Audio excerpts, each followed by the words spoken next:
بسم اللہ الرحمن الرحیم۔ السلام علیکم ناظرین کرام، ایک نئی ویڈیو کے ساتھ حاضر خدمت ہوا ہوں۔ ویڈیو کا عنوان ہے زنا سے بچنے والے ایک بزرگ کا واقعہ۔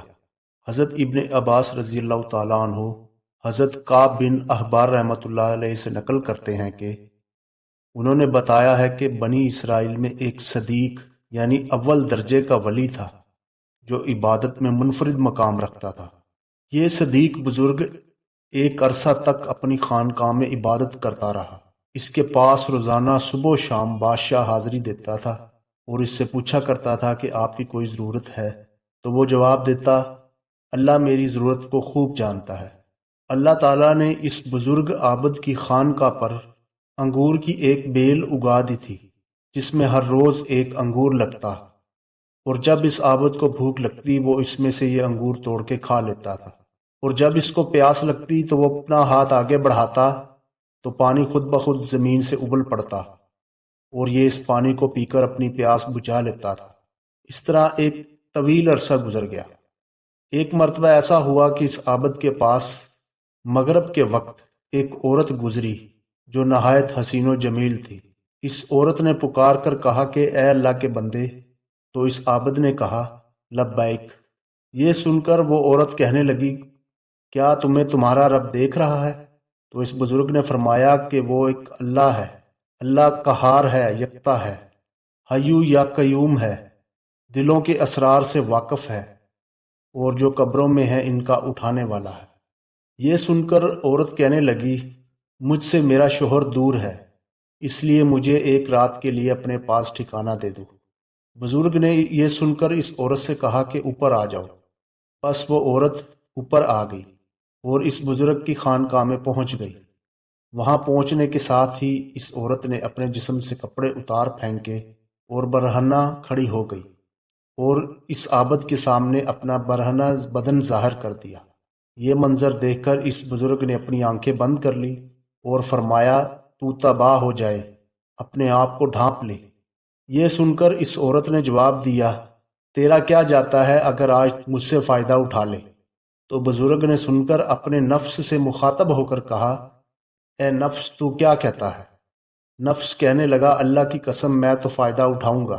یہ سن کر بزرگ نفس سے مخاطب ہو کر کہنے لگا، تو تباہ ہو جائے گا۔ کیا تو چاہتا ہے کہ تجھے جہنم کے گندھک کے کپڑے پہنائے جائے؟ کیا تو آگ کے پاٹ مانگتا ہے؟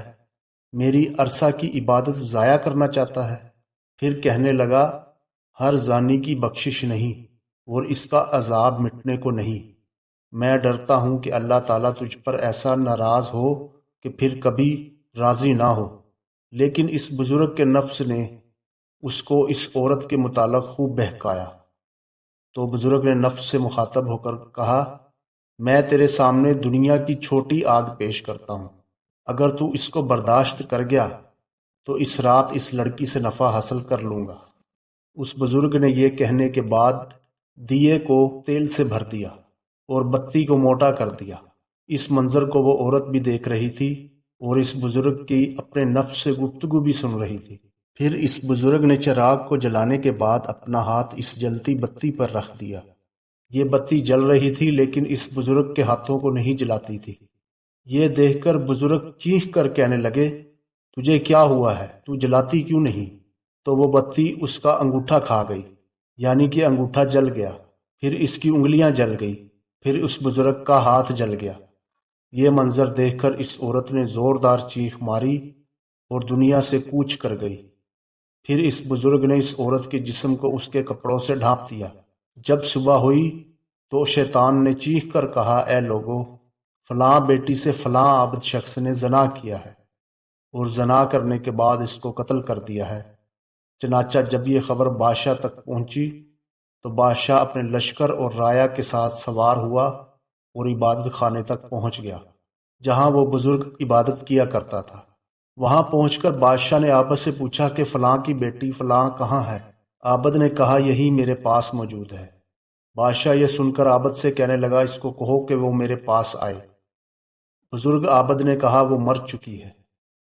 یہ سن کر بادشاہ کہنے لگا، چونکہ وہ زنا کے لیے رضامند نہیں ہوتی تھی، حتیٰ کہ تو نے ایک جان کو قتل کر دیا، جس کو اللہ تعالیٰ نے حرام قرار دیا ہے۔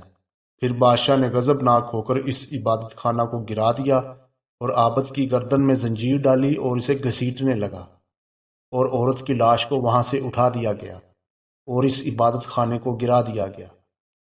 اس وقت کے لوگوں کا دستور تھا کہ زانی کو آرے کے ساتھ چیر دیا کرتے تھے۔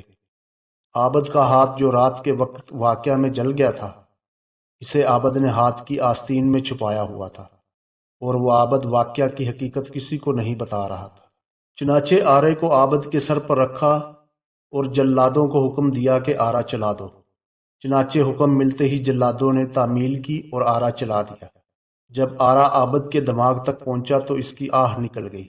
اللہ تعالیٰ نے جبرائیل علیہ السلام کی طرف وحی نازل فرمائی کہ اس کو کہو کہ کچھ نہ بولو، میں تیرا صبر دیکھنا چاہتا ہوں۔